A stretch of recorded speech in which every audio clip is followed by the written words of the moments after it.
So I want to have been involved in that in a way, in how those stories will be happening or could be seen in this time, in this periods of craziness and darkness, I guess.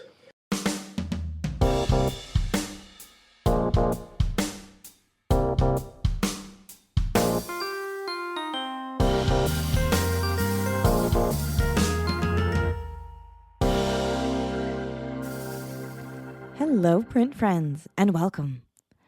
This is a bilingual podcast, so if you subscribe to us, you'll be getting episodes in English with me, as well as in Spanish with Reynaldo Gil Zambrano. Together we speak to people around the globe about their practice and passions in the field of print media and multiples. This episode is brought to you by Legion Paper. Legion Paper is a fine art paper company that represents the best papers in the world. They either stock it, source it, or make it. With brands like Stonehenge, Somerset, Coventry, Reeves, Arches, and more, Legion is the best paper resource for every artist and printmaker's needs. Learn more about the variety of papers Legion stocks at www.legionpaper.com. My guest this week is Pavel Acevedo, a relief printmaker and educator originally from Oaxaca, Mexico. In our conversation, we talk about themes of oral traditions and community through his storytelling, which incorporates indigenous knowledge, anarchist communal values, and the interconnectedness between humans and nature, as well as his experience working with Maestro Shinzaburo Takeda and community-based art projects, such as developing a large collaborative print. Hi, Pavel. How's it going? Hi, how are you? Good. I'm really good. Thank you for meeting me across space and time here from California to Chiang Mai, Thailand. It's really a treat to get a chance to talk to you. I've followed your work for a long time and admired it for a long time. And I know that you have already had a chat on Hello Print Friend with Reynaldo. And I'm just looking forward to getting to talk to you myself for the next hour or so here. Thank you. Likewise, it's a pleasure to talk to you. We were chatting recently in the first time that I was getting more involved with your podcast was in 2020. Yeah, I know. Just like the strange march of time that just keeps going for some reason. Yeah, exactly. I haven't found a way to slow it down yet. Yeah. Before we get into things, would you let people know, just by way of introduction, who you are, where you are, what you do?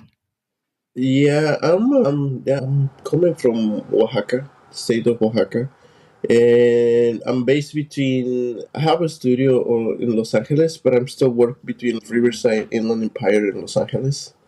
And I'm a printmaker, mostly based on relief prints, wood blocks, lino blocks, but I at the same time gravitate towards mural work, installations. I'm actually to share some. I do workshops too, and as an independent educator as well.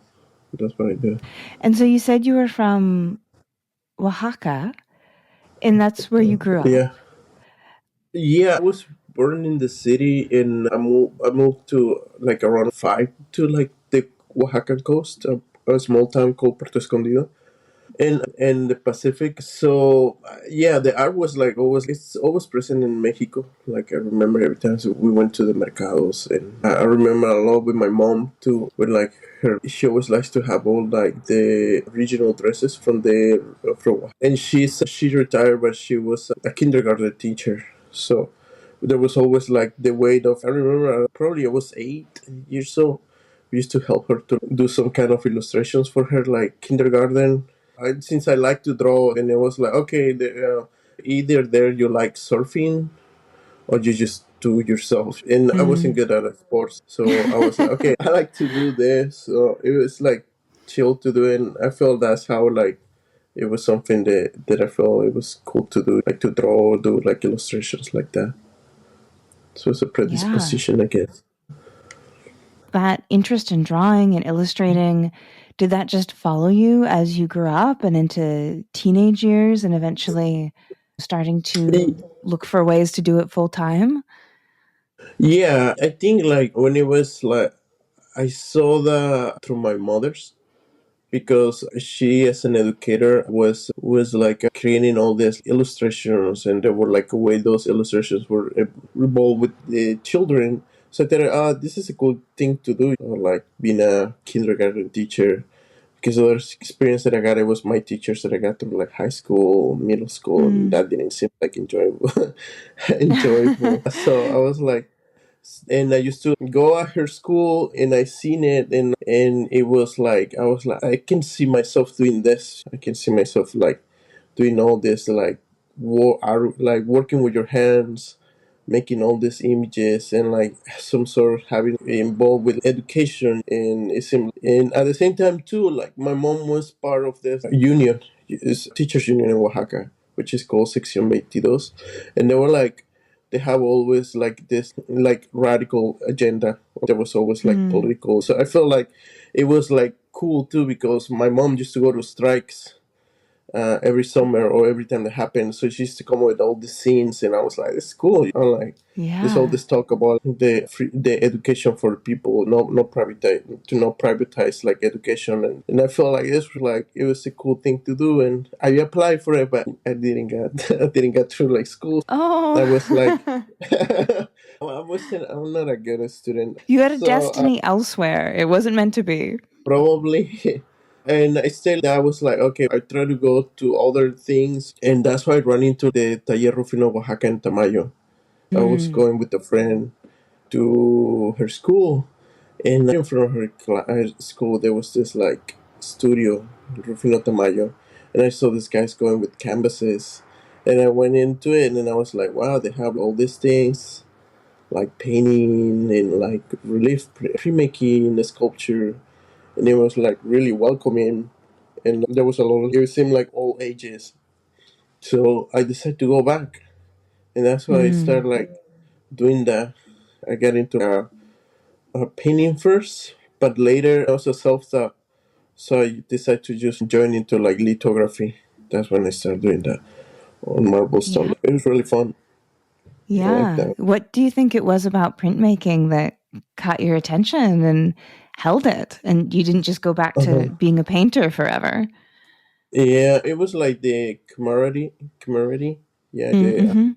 group. I do think like a lot about like sharing, and it can turn into like a group like effort, and has the aspect of individuality to like a little bit like like some being autonomous into a group. That's what I feel. It's not like it can be. It's not too like painting that you're even there's like a group working. Everybody's still in their own bubble, and it's always a way for like refresh like knowledge. Even you done it before, you still go back to the basics. Mm-hmm. And it was too like at the studio there used to come like other artists that were already like they had a name for them, and they not Mm-hmm. just in the printmaking but in the art scene in Mexico, and there was other ones that just barely started. So I felt like there was a like it was always a good mix. It was interesting. Yeah, and Yeah. the whole process of preparing the stones, so like drawing the process, and yeah, that's what I like it. And I never seen that before. I liked it a lot. Yeah, and I was there Yeah. for 4 years. Definitely. And this would have been after Rufino Tamayo had passed, correct? But like Yeah, maybe not too much far after? yeah, it was. It's this studio was created like 50 years ago, and it was named after him. The reason it was created by the art students or artists that were in the fine arts school. They decided to have this studio that was more like no academic vision of like art instruction, and Yeah, there was cool. I remember was like involved and to name some of them, and Stina, and the other ones, I'm like, I don't remember exactly their name, but there was other most of artists from Oaxaca, they passed through the institution. So I remember like vaguely they used to like have like kind of residency, and it's a taller that's like it's founded by the state of Oaxaca too. So there was, yeah, they used to live there, some artists there and produce there, and they have the gallery, and later they have all these studios. So yeah, that's it. It was named after Tamayo. Okay. Yeah, yeah, that's Okay, what cool. that's what it is. It wasn't actually him being working there, but it was named after him. But it was like 50 years ago.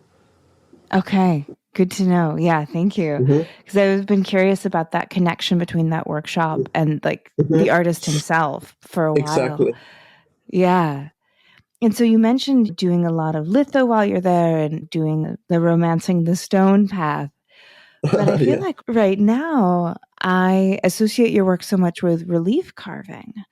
When did that come into your practice? It was mostly when I was at a fine arts school in Oaxaca. And it Mm, was when I got more in like classes with Takeda, the teacher, mm, the maestro. He's the most influential printmaker artist in Oaxaca. And on that time, we were the first generation of that school. So a lot of like friends that they're like seeing like their work, like Irving Herrera, Ivan Bautista, uh-huh. Edith Chavez, or Baltasar. Yeah, we came from like the first generation of artists, and yeah, it was like mostly with Maestro Takeda, Mm-hmm. who was like the influential relief print. And I still, in that moment, I felt I was like, I still was thinking about, oh, I want to be a painter. I want to learn more like the Hmm. painting. But so I used to go and like take here and there his classes. But like mostly when I started like working more onto like relief print is when I moved to Southern California to like Mm. Riverside. And Yeah. when it was more when it started like the actual like image making. Before that, I felt like it was more a little bit more like still working on my drawing, so like working on the Mm. imagery I was like seeking for. Reynaldo and Mm-hmm. I went to Oaxaca and we got to have the honor of meeting Maestro Takeda and even interviewing him. Yeah. But it was great. And almost every shop that we went to, as you spoke to, traced their Mm-hmm. roots in some way back to him. And Mm-hmm. so it makes me wonder if you could speak to what do you think it is about him or his teaching that leaves such an impression on students, or maybe just even what was it about him that affected you and changed your path as an artist? Yeah, I think he's really focused onto like the what I would say like the identity of Oaxaca, and basically going to he was interested about the indigenous identity, like the First Nations. Mm, I will say it like that. And at the same time, is most of the art they seen there is based on like figuratism. Takeda, that's like the first like way the door they for us as an artist, they're like it's like open. We used to do a lot mm, of like figurative drawings, like a lot of sessions.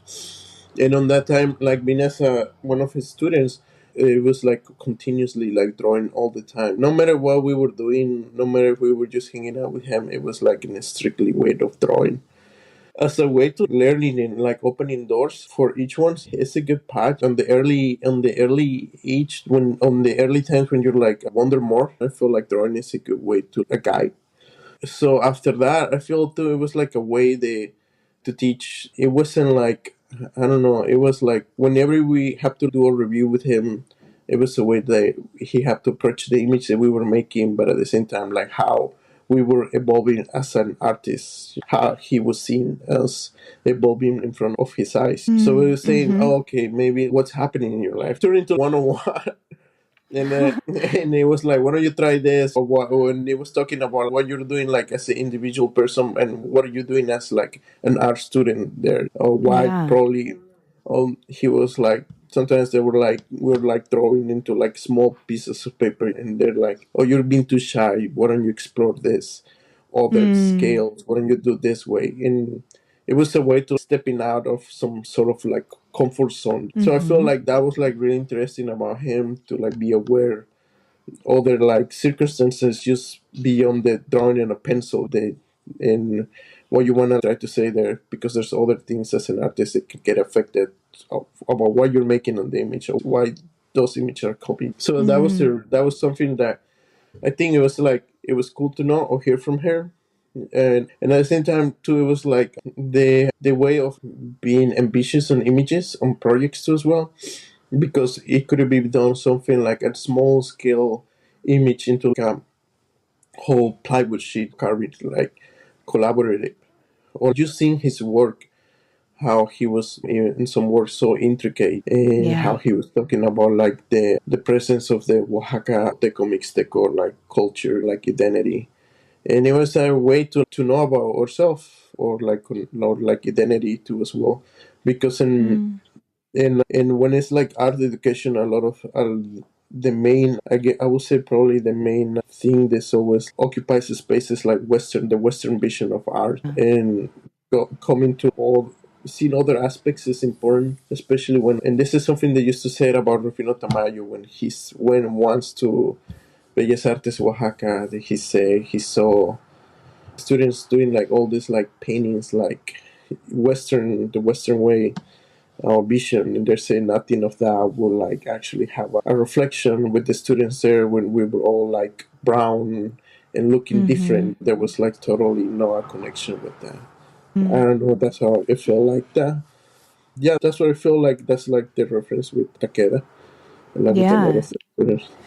No, that's beautiful. And also, I just want to take the chance to thank you too for your help in our preliminary Oh yeah, preparations for that trip. I know that you were really instrumental in connecting us with people. And yeah, it wouldn't have been the same without your help for sure. Yeah. yeah. That's what it's pre-making for, is to make community. That's what I think is really interesting about it. I like to see about pre-making.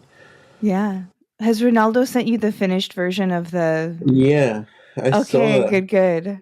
It was cool to see Olegario's artwork too, because like the way that he's like carved the eras, and it was like Mm, that's mostly seen in a lot of part in Oaxaca, but in the coast, that was like a lot. I remember seeing all the jicaras and the patterns, and later to learn how they were making it, I was like, that's pretty cool. And later on seeing his work of Olegario more into going out of Oaxaca, that's amazing to see. I'm glad yeah. you all enjoying. When he told me, it was like, well, what was it about it? I was like, this is fun. That's really cool to see and hear. Yeah.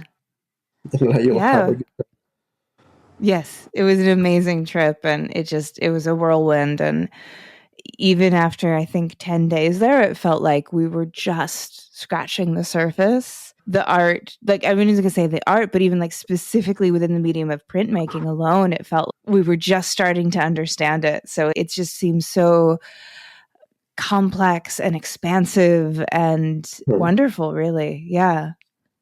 Yeah, and I think too because it's like as soon as the studios they open, like a lot of like when I get there to the city, I didn't get first to like a school or like an institution like with more like bureaucratical like ways to get into. So all Mm, studios or talleres are really open to it, and it's up to every the person that wants to pursue it. Versus here, probably it's more like intricate to get into a place in the states. No, it's not all around, but probably more like DIY spaces. They're like more like mm-hmm. you can step in and learn. That's what I feel like over there. And it seems as soon as others all studio open, like younger folks go and learn and start doing their way. Mm-hmm. And I like the Yeah. environment that happens there. We definitely found that where we went, with a list of recommendations and some contacts with people, and then we would get a recommendation from somebody else. We'd say, like, they'd be like, "Oh, now that you've talked to us, you have to go across the street and you need to talk to La Buena Impresión. You need to go to this person or that person or this studio." And so even when we just rolled up totally unannounced, carrying several kilos of filmmaking equipment, everybody was so chill and so welcoming and just Yeah, saying, "Oh, hey, what's up? What's your deal? Come on in. I'm just drawing on a litho stone right now." Yeah. that's cool. Yeah, it is really cool to see Mhm. like mostly all the like techniques happening there. Yeah, that's nice, and everybody has a different approach to it as well. That's Mhm. great. Yeah. Yeah. Speaking of places, I guess, for a just totally professional transition there for as a professional podcaster. What was the impetus for going to Riverside, for going to California from Um, this incredible Oaxaca that we were just talking about? yeah, basically, my daughter Pilar was born in Riverside, and I moved there. We moved there in that time. Yeah, she was born there, and like most of like her family from her mom's lives there. So Mm, that was the reason to move to Riverside. But yeah, there was a big change. I Like bet. Riverside, Empire is more like quiet, and Mhm. the art making is different there, of course. But even too over there in Oaxaca is mostly the talleres. Even when I left Oaxaca, there weren't that many the Yeres, which is barely starting. When I moved to Riverside, I just find out more like a group that I was related into, like more like DIY making. That's Yeah. that's what that's when I just ran into a collective. It was called like Blood Orange Info Show. That's when it was more like, I mean, there was the weight of art making, but at the same time there was other things happening like music or like Mm. activism. So it was cool to seeing those things happening, and how what I knew could be adapted there too as well. Yeah. And you'd mentioned earlier that it sounds like this was the period in your life where you feel like your image making or maybe your voice, you didn't use that word, but if I could, your voice as an artist started to maybe solidify. Would you say that's accurate?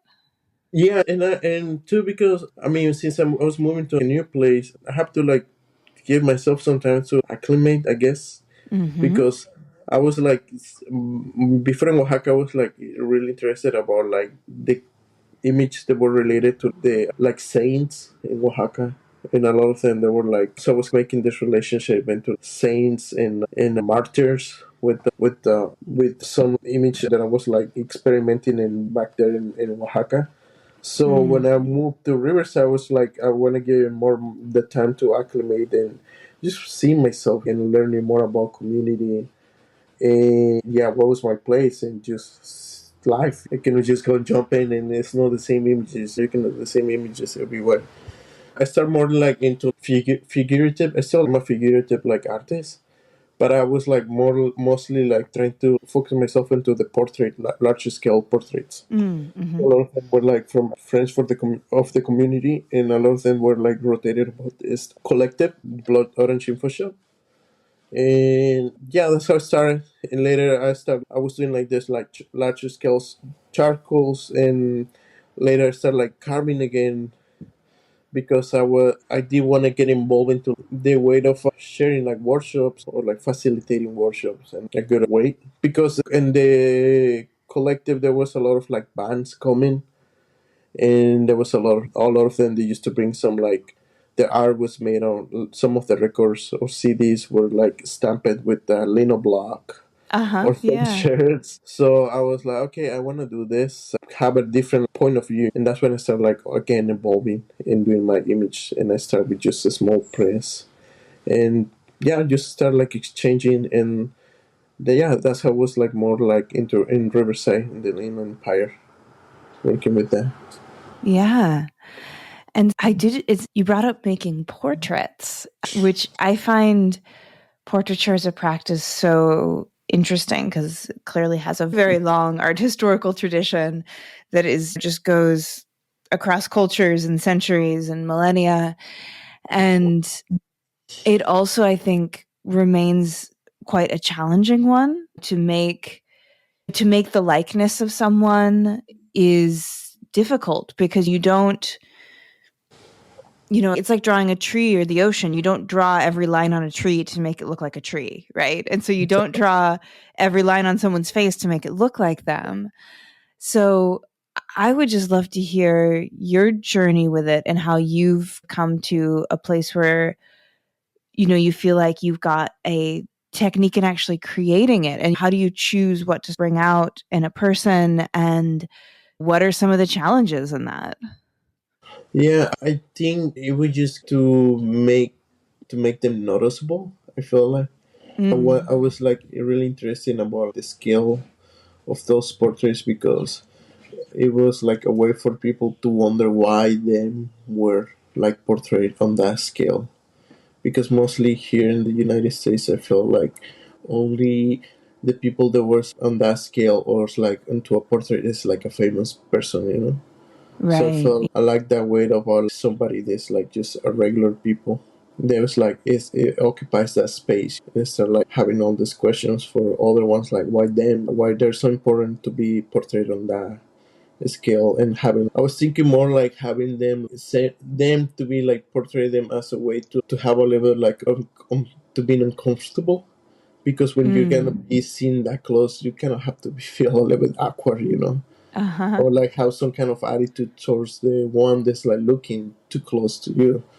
So that's where I feel like more about having some sort of like expression of this likeness and towards the viewer.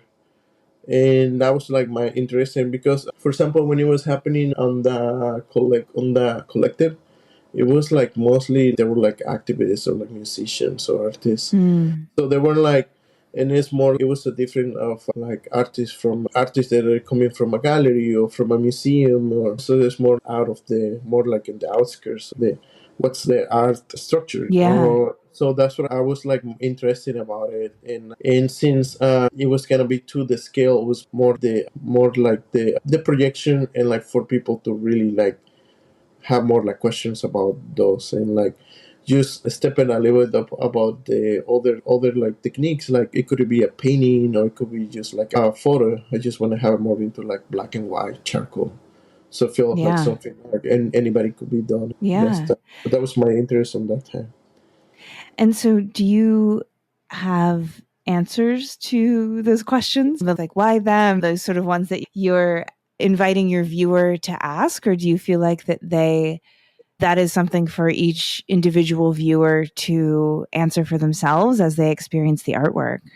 They create some of them. They create I don't know. Some people they just create like stories, or they just said, "Oh, it's because this person is like a relative of him," Oh, or uh-huh. and sometimes it wasn't like that. And I used to say too, they're like part of the community. They're like folks from the community. So it's like the relevance of anybody of the community to have to anybody else. It's just like going against of like the way to see the about like cloud, being famous. Mhm. So it's something that it was. So when I got moved here, it was like big, but still it's like part of pop culture. Like Yeah. everybody wants to do fan art, but I was like, no, I just want to some sort of represent this like community that I'm part of it. And at the same time to know the community that I was like being introduced, or I was gonna get Mhm. involved into. So that's what I felt like it was my interest. Yeah. What were some of the reactions you have from your subjects seeing themselves Um, that big? Is it awkward? Is it ego inflating? Is it joyful? What is it for them? it was all of them. Uh-huh.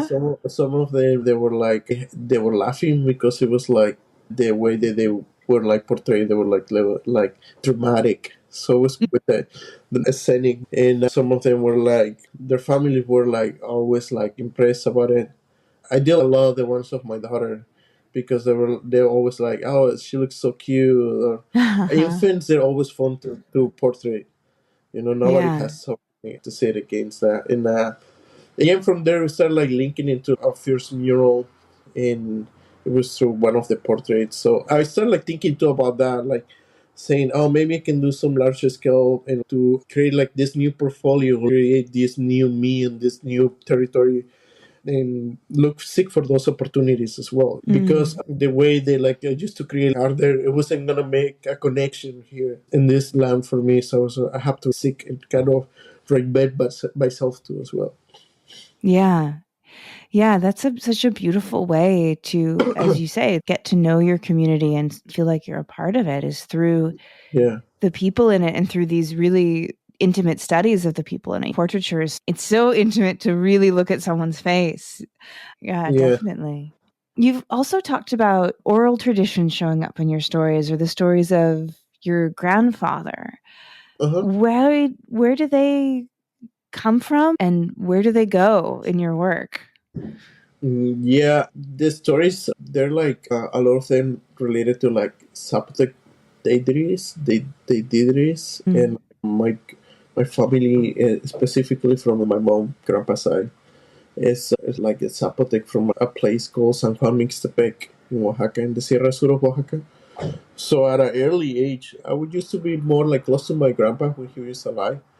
Mm. And every time that I used to go and work with him or hang out with him, it was like as a mostly like children when they know your elder knows all the stories, you want to know more about it.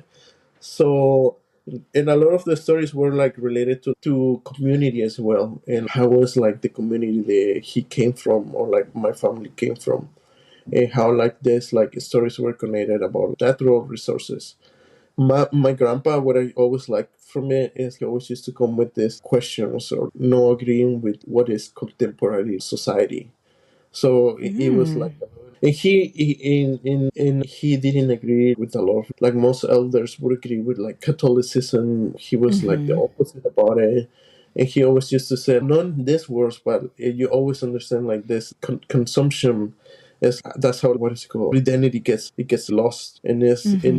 like a way to learn about who we are and like the way that we like, or like mother tongue language, because for example with with the generation of my mom not passing to the rest of her family, so before my mom, some of her elders is still, some of them they still speak only Zapotec and they speak just a few Mm-hmm. words of Spanish.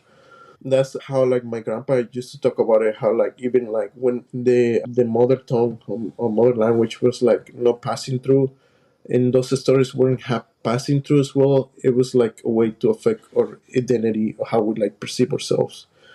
So to me, later on, I was always interested about it, but I didn't feel like there was a time for, I don't know, like to a way to execute them, because I didn't want to be make like an illustration of a narrative illustration of a story. I didn't want to just do if it was like a vignette. So I want to have been involved in that in a way in how those stories will be happening or could be seen at this time in this periods of craziness and darkness, I guess.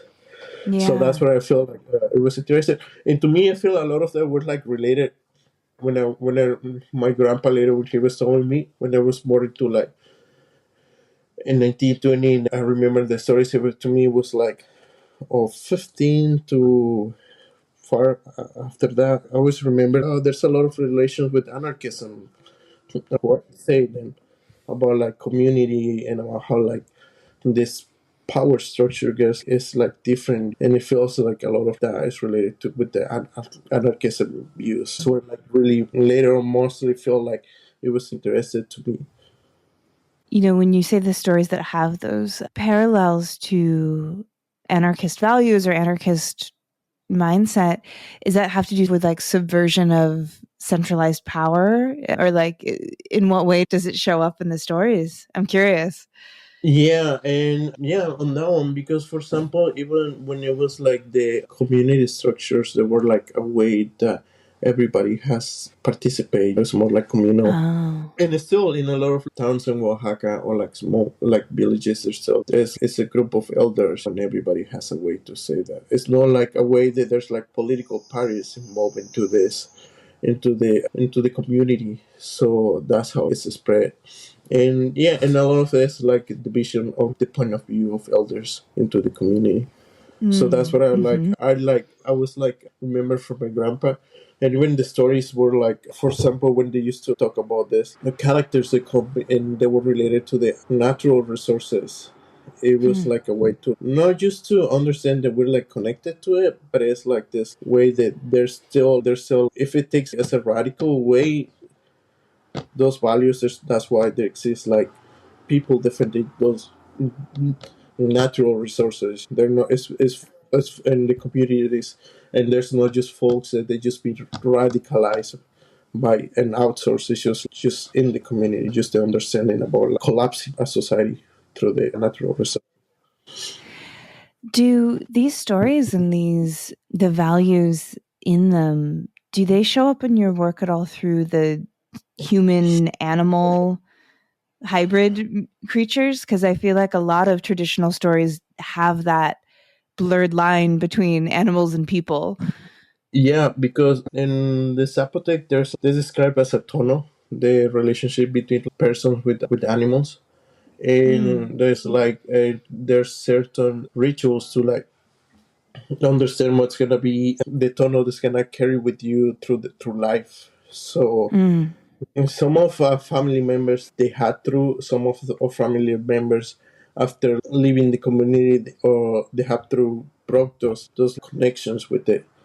So that's why to me I feel like it's a way that I represented in my work too. But at the same time, it's a way that like we can see like in this time like how we still have shared that connection. We still live in this like ecosystem where like one of each other, we are affected by it. Like even like by creating this immigration like rules or laws or like physical containers to divide land, still like one of each other get affected by it. And that's why I feel like it's a way that we can still like carry data, and it's a way that I feel like I can approach it to my work and still like talking about or interested about the stories that I used to share or my grandpa used to share with me, but at the same time like talk about what is happening these days, what I feel Yeah, interested yeah. about it. Yeah, I think there's definitely a reason why certain stories endure, make it generation to generation and get passed on through that tradition of oral storytelling, because they stay relevant in every tradition, that they speak to issues of corrupt figures of authority or how hard it is to love someone, or like all of these things that like seem to appear over and over again in human society, no matter what time, no matter what place, no matter what continent. And I think being able to take them and retell them through visual storytelling is a really powerful way to keep them alive and to spark that conversation around them again. Yeah. Yeah. And it's a good way to create analogies to like in our community as well. How it's better to carry everything like as a group than just as individual too as well. Yeah, the sense of community I feel, and that's the sense a lot of I feel like it's involving the Oaxacan identity. That's why we have Tequio and Guelaguetza. We can just put off together and as a see it like we're going to benefit as a group than just as Mm-hmm. an individual. Always someone's gonna if we can support someone's gonna be for the walls of a group. So that's kind of I feel like it's more the effort. And that's what I feel is related to like printmaking. When you're learning it's like the weight of like group where you're like some of the group goes away and just start seeking or like looking for venues or no, but just to keep creating the community like stronger is a way that we can add to that conversation for them. So it's like we have a stronger like network. I feel Yeah. like I think Reynaldo and I really absolutely saw that when we were in Oaxaca City earlier this year. We would go from shop to shop and people would be recommending other shops to go to. You would go from shop to shop and you'd see that they were showing each other's work on the walls. And it's so different, I think, than the way art institutions in the US function, where it's, oh, if you show with me, you could never show with a gallery across the street. But yeah, there it exactly. really seemed collective. And that phrase, like the rising tide raises all boats, right? Mm. That, and I think, at least from the strength of the work and the number of shops and the fact that Oaxaca is known the world over as a destination for art, I mean, the rising tide is raising all the boats, is what it seems like. Yeah, Mhm. yeah, it is. Yeah, and that's a lot of is really embedded in like in independent art communities here, like DIY places here. They're like in the way of effort, like collecting this effort rather than just exclusivity. I like that. Or I learned when I've been since I arrived to the Inland Empire. Yeah. You mentioned a couple of times the fact that you teach and that you Mhm. run workshops. How does that fit into your practice, and does it inform what you do as an artist? Does your artist inform how your practice as an artist inform how you teach? How do they relate to each other? It's like a full circle. Right now I start like doing this collected carving activation process, I guess that's what we'll call it. So Mhm. basically it's just like been working with at a larger scale with 6 foot by 3 foot like plates. And basically it's just been working the last two of them I worked them in New Mexico and Arizona. It's mostly working with the students. It's been happening in the universities. So we create these workshops and we just seek for an animal to do a collaboration, and Mm. it has to be related with the part where we're gonna be working. For example, in Arizona and Tucson, we were working with the large scale jaguar. Mm. So we start thinking about how like the animals will carry this like data or like the stories from the students. So we just create this jigsaws into the lino plates. to the large linoleum plate. And everybody started like talking or sharing their stories about like migration and how this related with the jaguar. And it was a specific jaguar as name El Jefe. And the jaguar has been like crossing from Mexico to Arizona. But it's been like Yeah. having some difficulties when they like start putting these containers through the border. So there was a time they disappeared and it appeared again. So most of the students in Tucson were they're familiar with the image and they're familiar with the context. So they start looking from that context into themselves. So that's how we start like working. And it's like basically a week like workshop that we have. And we carve. And that group was the last two groups. There been like none of them are majors, so it was for them the first time to do or like the first time to carve and print. And we do everything like as the most like DIY possible way. We use like inking with a 6 or 4 inches sprayers and printing everything by hand. And it's cool because they start bringing more people out of their institution, so they start bringing their families or friends to the process, invite them, and start like collaborating. It's mostly like a collaborative process. Share just the basics, the beginnings of like relief, and from there we just start like taking off, and it turns into like an activation through like pre-making because it feels like mostly like a workshop. It feels if it was like a hangout.